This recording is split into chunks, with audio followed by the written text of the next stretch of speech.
Dream Stories. So, a Dream Stories podcast, or whatever it is we call this. Well, thank you. You've welcomed me twice in the last minute, and we had to start That's true. re-recording. We had to start completely new. That's right. But it was so good the way you started last time. You should really demonstrate for people. Well, I did something like this. Now. And then you looked at me like I was crazy, and I said I was trying to imitate the intro music that we right from the old. I'm so used to hearing it, and so it just seems so odd just starting the program out without that. It became kind of my crutch. It's got music. You don't listen to the podcast I after we know. record it. This is true, guys. She does not listen to it again. We record, and then she never knows what happened with it. We could have her say anything. We could just edit in anything, and she would never know. I trust you. Yeah, and but I do don't you think trust Noah? That's the real Yes, question. I do trust Noah. Good. You know, I had a thought, and it just left me. Well. I was going to say something about what you just said. Oh, me. Well, I don't remember. It'll come back to me. Okay. All right. Well, sounds good. So, I had a thought about what we could talk about today. Okay. Because I just got a call from somebody about a dream they had, like literally like 15 minutes before we started recording. Okay. And so I asked them, could I share a little bit about it without telling who it was and the whole details. But I had this thought about experiences inside of dreams. You know, we talked, I think it was last week or the week before, we talked about reacting, you know, outside of the dream, reacting physically while we're dreaming. But what about experiences inside the dream? Because, you know, sometimes we tell people, well, that's not just a dream. That's an encounter, or that was an experience or something like that. Like there's a kind of a bumped up level to a dream, or a visitation from a spiritual being, or things like that, or even visitations from their creator. Right. Those things can happen in dreams. And I think we've touched on it from time to time, but I don't think we've ever actually spent a podcast talking specifically about encounters and experiences inside of dreams. Okay. Well, maybe not. We've probably just touched on it here and there, but not Maybe the very first or second podcast, because I think I shared a little bit of a story about encountering an angel in a dream that pulled my tongue out and, right. Yeah, and cut it off. Right. Well, and the other one I'm recalling was the one maybe where my mom came, and she was, I felt like it was my mother. Oh, it was my mom. And it was when my friend who's a police officer's mother had also passed. Right. Remember that? Yeah. But and that, we were talking that was about similar. different types of things Right. in that situation. Right. And I really thought it might be good because I've had a lot of people contact me recently about dreams that they just felt like there was more to it, or something about the dream seemed to say, this is a little more than just a dream. And sometimes that comes from the timing of a dream. Sometimes it comes from the weight of a dream. Yeah. Well, and we kind of talked about that, I think, a few weeks ago when our son Joshua was on a podcast, and we talked, I think it was we did 2 back-to-back with him.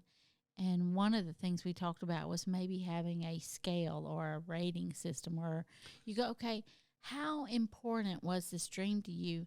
Now, one of his dreams seemed very important. The other one, not so much, but they were both important. So you can't totally rely on a scale. But when you feel there's this deeper, I say, you know it in your know, or, you know, there was something about that dream that made it seem more important or more prominent than all the others you may have dreamed that week, you know? Right. Well, I think there's this thing that happens when we consider the weight of a dream, when we had the dream, and what's happening in the dream. Who shows up in the dream, either metaphorically or literally who shows up in a dream that can be significant. Yeah. Well, I think I told you this week that one of our mentors showed up in my dream. I dream about your dad a lot. I mean, at least once a month.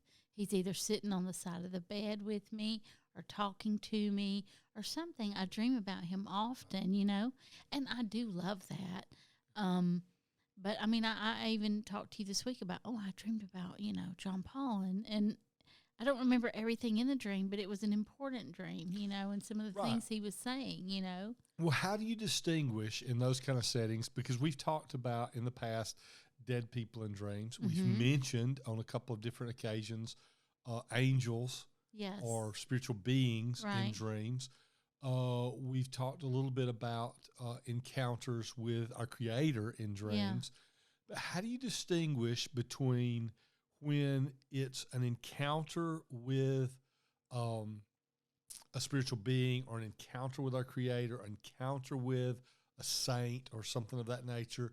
How do you distinguish that from the time someone or something just shows up in the dream and it's just a metaphor? It's just kind of the general way that the dream transpires any given time. Are you asking me for my professional opinion? I am. I'm looking for your professional opinion. Well, we always say context is so important. So for me, there are times where people show up in a dream. For example, if it's like a mentor or a fatherly figure like your dad, he could represent to me like the Heavenly Father. He kind of looked that way anyway. And everybody talked about what a good father role model he was for many people, and even a lot of those in the church. And so for me, I kind of dissect my dream, and I'm thinking, okay, for example, when John Paul was in my dream a few weeks ago, and this is an interesting thing, he was kind of frustrated, and it wasn't like he was visiting me to tell me something, but he was exhibiting frustration about a situation. So to me, that sent a message to me. So sometimes it's that they're delivering a message to us directly, I think, but this time he didn't. It was me observing him being frustrated about a situation. And so I was like, okay, examine what was it he was frustrated about. And it was something about trusting, a certain group of people. And I was like, okay. So it's kind of like for me, it was more like a warning kind of thing rather than him coming and saying, like your grandmother did that time where she said, I'm sorry that you're going to have to go through Right. this. It's going to be 3.5 years. It was a message to you. Right. This one was more something I was observing, So it really wasn't about me, but it was about trusting maybe, I don't know. I hadn't even broken it down completely myself yet. So the way I distinguish it basically is looking at what is it saying to me? Can it pertain to what I'm going through right now?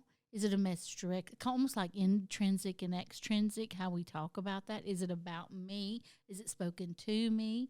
Is it something that's setting a path for me or a warning? There's so many different, it's like an onion. You could have a bunch of different layers, Well, and I think that's part of the way we distinguish between metaphor and an actual visitation. To some degree, when it's metaphorical, they're representing something, and there's just a feeling or a general flow of the dream is telling you something. And much more frequently, though not 100% of the time, if it's a visitation, say a spiritual being or the Creator or a saint or whatever, if there's visitation, it tends to be probably more frequently, it tends to be a message. They're telling you something. So my friend called this evening and had a dream in which a Christian leader showed up and had a conversation with him in the dream. And it was Bill Johnson, a Christian leader, who shows up in his dream and tells him about a problem that's coming up, like someone trying to kill him. And trying to kill Bill Johnson himself, or trying to kill the person? Bill Johnson was saying someone's going to try, or someone's trying to kill you to the dreamer. Okay. And the issue was that was a direct statement, and but that wasn't all of it. Then there was this whole sort of process of explaining here's where you are and here's where you're going type thing in that dream. So it was here's a little bit of a warning, something you're dealing with, or a situation, or a type of thing you're going to be dealing with. Here's where you're at right now, and here's where you're going to. And the dream, just generally metaphorically, I think was really speaking to this person's life and walk in ministry. But something about the conversation left me with this sense or feeling that there's more to this than just, oh, this is, about God warning you of something because Bill Johnson's a Christian leader, a pastor type thing. So this is like a representation of authority. There was something that left me with a feeling of it was more like a visit, but it wasn't like Bill Johnson shows up. So I was trying to figure out how does this work? And I was reminded about a biblical story of Peter, who he's been in prison and he's set free from prison, and a bunch of people are praying for him at a house, and he goes to this house and knocks on the door. A young lady comes to the door and opens the door, and they've all been praying for Peter and sees that it's Peter, and she basically closes the door back, and this is my paraphrase, but she runs back in and tells everybody, hey, Peter's at the door. And everybody said, no, we've been praying for him to get free from prison, but he wouldn't be free from prison, really. That's just his angel. And we read that story about, hey, they were praying for something they didn't even know God had already answered, and they weren't expecting the answer they got with him showing up. But there's an interesting little twist in that story because they make the comment, it must be Peter's angel, which leaves you with the impression that if the young lady knew it looked like Peter at the door, and they said, well, it looked like Peter, but it couldn't have been Peter because he's still in prison, it must have been his angel, that they had experiences where angels, as we know, can take the form of people. You entertain angels unaware, the Bible talks about. They look like people, and they must have had encounters where they had a leader or someone, and the angel that shows up looked like them because they were expecting. It was more likely to them that this was an angel that looked like Peter than it was that it was Peter. Right. And I'm thinking, I think that was an angel in that dream that this person had. It was a spiritual being who shows up in the dream and looks like Bill Johnson. It gives a message. In Greek, the word that's used in the Bible for angel is angelos, and it means messenger. So it gives a message. And then it also provides a warning, which we see angels do a lot in the Bible. And it sets a tone of almost, here's where you're going. I'm leaving you with something, a deposit of something for this person. So that fits, and it feels right to me that it's more of a spiritual being than a metaphor of what does Bill Johnson mean in the dream, if that makes sense. That's interesting. I've never heard you take it to that level before. So what I'm hearing you say, let me make sure I'm hearing what you're saying. Yeah. When I'm exploring this myself, even while we're doing the honestly, podcast. We've always said what we say is not concrete. Just when we try to think we have something that we know for a fact, our Creator God shows up and says, well, you don't know everything. Right. But and sometimes when we think we know stuff, he shows up and says, let me show you something new. Or something which is else. kind of what I was feeling in this dream. Yeah, so it's almost like if why would someone say Peter's at the door and then other people say, no, it's just Peter's angel? There had to have been, like you said, people either at that time believed or there was like some type of precedence for saying, okay, if you have angels, if you believe that angels accompany you, they may favor you. Your looks, like you said, right? About like your guardian angel. I'm not sure there's an I absolute correlation get it. there, I'm just playing with this idea, just like you said. So it could have perhaps been like Bill Johnson's angel. Is that what you're saying? Right. That's what. And when I was talking about, that's what the dreamer said. So you mean it might have been like Bill Johnson's angel? And he says, well, because it was. That's a weird You don't want thought. to make that kind of presumption. Says, well, maybe not that, but I'm thinking, it really could have been. Type of thing. Not, I think it's important that we don't put people on pedestals. Right. When spiritual leaders are known nationally and internationally, the tendency is for Christians to, in particular in the Christian spiritual community, to put those people up on a pedestal, and that's not a good thing. Well, we're not even trying to say that that's exactly what it was, and that's not what this dreamer was doing either. By the way, no, I know, and it's an interesting theory, and even if people can't grab a hold to that, you could still even, let's just say, take that out and say it wasn't his angel. But Bill Johnson represents something that this man may trust. He is a leader. He is well known. What he says usually is true. I'm not going to say it's not usually. I mean, people look at him as a credible person. So this is something credible coming to you saying. Well, yeah. And in certain spiritual circles, he's in the Christian community, he's controversial. But then again, this podcast is probably controversial in certain circles of course. Yeah. But something I thought was interesting that the dreamer pointed out was something that Bill Johnson meant to them. So in the dream, Bill Johnson says to the dreamer, someone's trying to kill you. John is trying to kill you. Mm. And then he said, Bill Johnson just sort of, it was a little bit flippant. Just, that's happening. Let's move on. It's not a big deal. Mm-hmm. And that's the kind of approach the dreamer was sharing when one of the things he remembered about Bill Johnson is that's kind of his approach to spiritual warfare. It's like, most of the time, just ignore it, move on. If I have to deal with it, we deal with it, and then we move on. It's, and which I think is a great approach to spiritual warfare. I think sometimes we make spiritual warfare way too big and look for demonic, evil things under every rock. That's true. Sometimes it's just stupid things, and sometimes it's just people things, and sometimes it's just, spiritual stuff in general.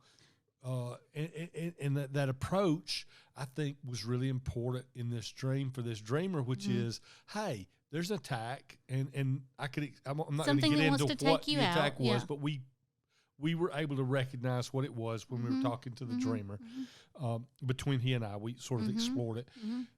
There's an attack. Don't get worried about this. It's not like some of the other attacks you've had. It's not like where you've come under assault kind of thing. It's not like where the enemy's really hit you hard in certain areas.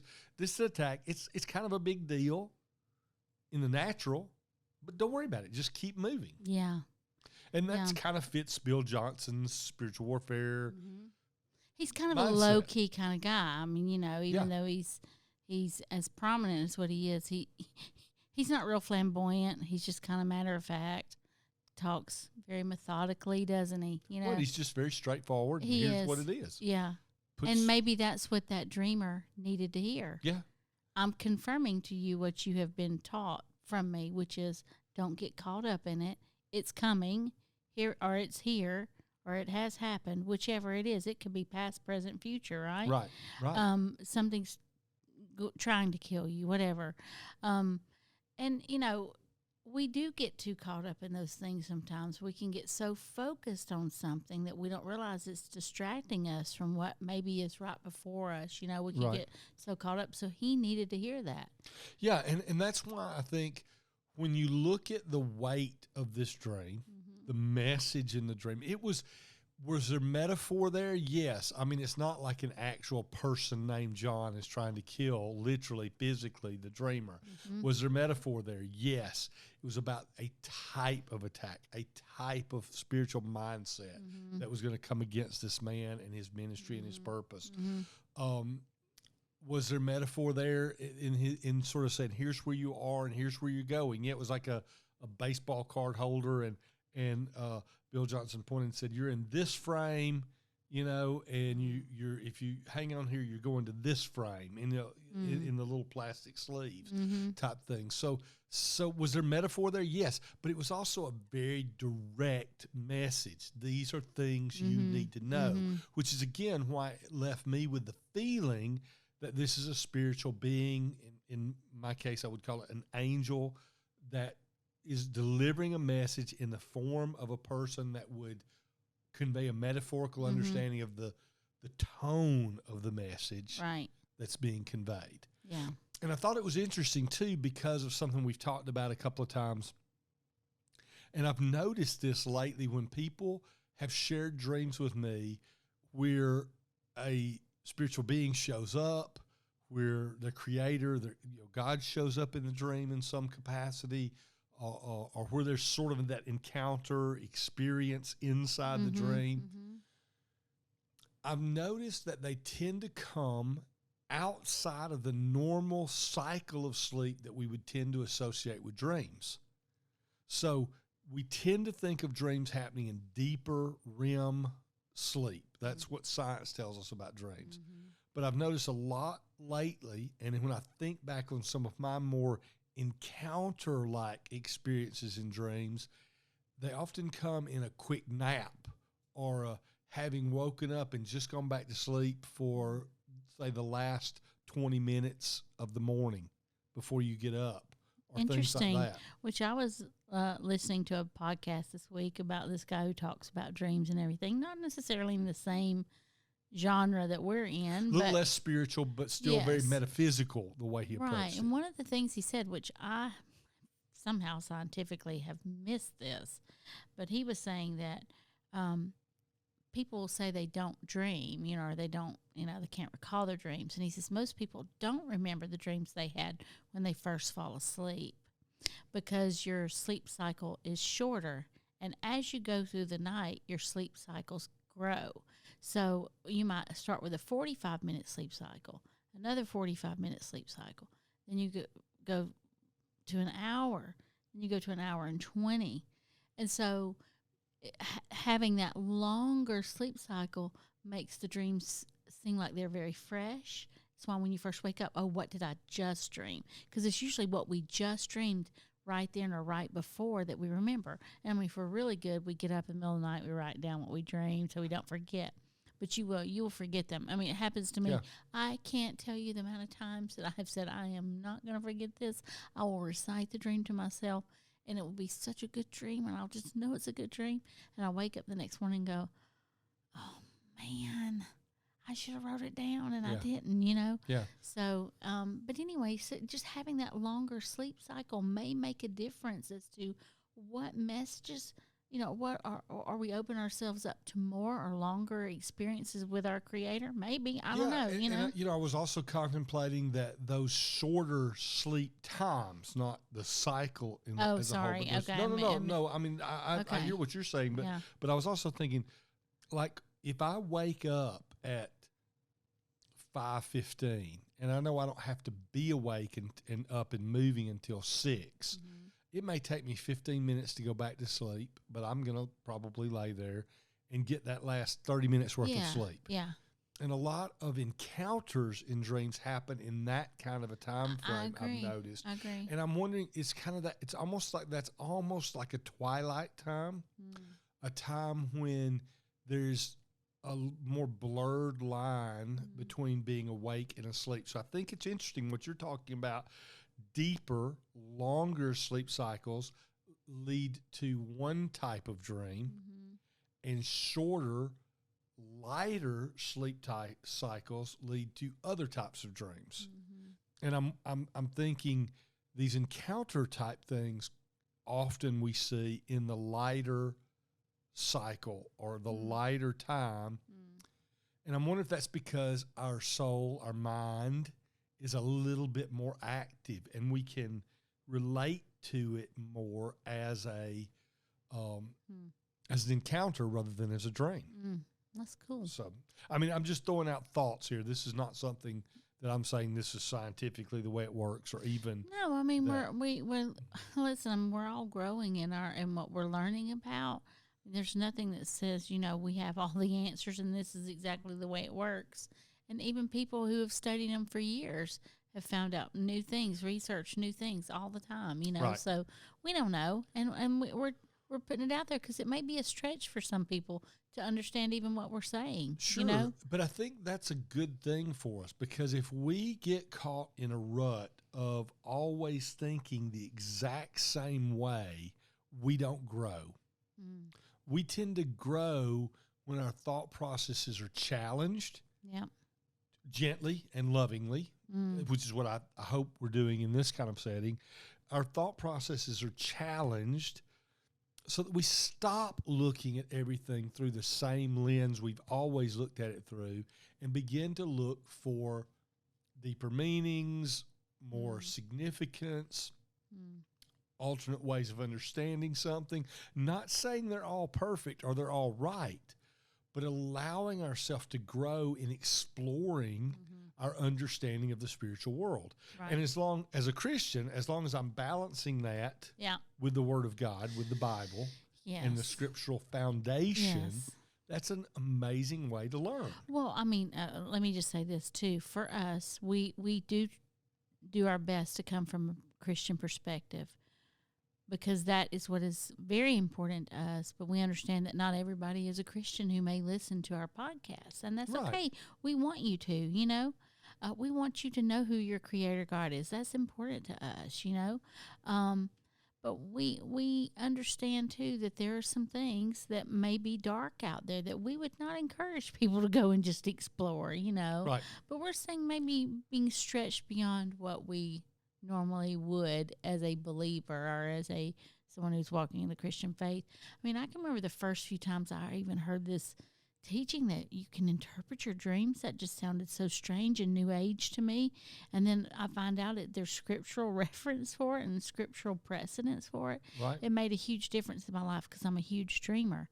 One last thing I'd like to say is I just want to encourage people who either can't remember their dreams or say they never dream, or even maybe you used to be a big dreamer and you're not anymore. There's cycles in our life, and there are certain things that happen that cause those changes. Just be patient with yourself and just continue to you know, I say seek God. That's what I'm continuing to do. Yeah. I seek peace so that when I go to bed at night, if I'm in turmoil, I want to be at peace so I can hear, you know. Stress shuts down our dream life. Mm-hmm. That's true. Right. And so that being at peace is a big part of it. So we don't want to be stressed out about not remembering any more than we are about what kind of dream we had. Yeah. And I was going to mention one other thing too. This idea, I know a lot of people, particularly in Christian circles, have this kind of desire to have an encounter with God. To, you know, if God just spoke to me audibly, or if God just showed up and told me he was real, or even if an angel just showed up and told me something, gave me a message from God, like happened in the Bible and things. We sometimes think that it's more real if that spiritual being walks into the room while we're wide awake and just has a conversation with us. But all through the Bible, there were encounters with spiritual beings that happened inside of dreams. Yeah. They were part of the dream. And the people in the Bible who had those encounters considered those encounters just as real as if they had been awake and an angel walks up and tells them something to do. Yeah. Or God just speaks to them out loud. Yeah. And so this concept about encounters inside of dreams that we've been talking about, and an angel showing up, or an angel that looks like somebody showing up, or your creator showing up, or any of these things, I just want to encourage our audience, if you're desiring, you know, that more of an encounter kind of experience with God, not just looking for some random spiritual, you know, thing. If you experience something in a dream, don't take that for granted. That can be very, very valid and very, very real. And again, there's biblical precedent for that. Yeah. For our Christian audience, there's a biblical base for that. So I'm not just randomly throwing that out there. I'm saying encounters in a dream can be just as real as an encounter awake. Yeah, that's so true. And it's powerful. Yes, it is. I mean, it can be life-changing. So, yeah. Yeah. That's awesome. Anyway, it was a cool thought for today. And we filled an entire podcast just processing through it. So it may be one of the first times we've actually kind of just processed a thought as we're going through the podcast as well. A lot of times we're talking to you guys about things we've done a lot of, or things we've experienced a lot of. So we just like being real. That's the bottom line. Yeah, that's being real. But that's it. That's all the time we have today. Yes. So anything else we need to cover? Well, if I sound like I'm talking very softly, it's because we have a grandbaby that's asleep nearby. And that's true. And you keep looking at me funny now. I know. You're wanting me to talk softly. I kept doing this little, but it's okay. You weren't born to speak softly. Yeah, my voice just projects. So It we have our family, our son and daughter-in-law, and our two grandbabies living at our house right now for a little while. It's fun. In addition to our other children. And you're right, true. So, but anyway, all the time we've got. Glad you could join us again for this episode. We look forward to seeing you next time. All the info is there on the screen for you to how to find us in between episodes. And until next time, keep dreaming.